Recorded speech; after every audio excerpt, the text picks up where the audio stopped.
இனியாச்சும் வணக்கம். இந்த உரையாடுறது நான் இப்போ இந்த கீபோர்டில் நான் இப்போ வச்சுருக்கிறேன். அதை நாங்கள் இப்போ இடது கையோட விளையாடுற அக்கார்ட்ஸ், அது எங்கிட்ட அது அக்வார் என்று கூறுவோம்.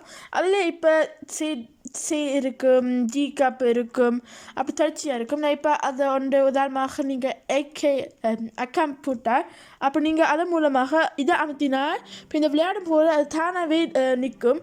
அப்போ இது இப்போ சி அக்கார்ட் ஆகும். அப்போ தொடர்ந்து போனால் டி, இப்போ இந்த இ, அப்போ எஃப் தொடர்ச்சியாக நீங்கள் நினைப்பீங்க அப்படி வருமெண்டு. ஆனால் நாங்கள் இதை கவனிக்கணும் என்று நாங்கள் இதில் ஒரு முழு நோட் நாங்கள் எடுப்போம். அப்போ கருப்பு அது முதல் ஒரு கருப்பு கட்டை வரணும், அப்போ வெள்ளைக்கட்டை, கருப்பு கட்டை வெள்ளைக்கட்டை. இங்கே பார்த்தீங்கன்னா கருப்பு கட்டை இல்லை.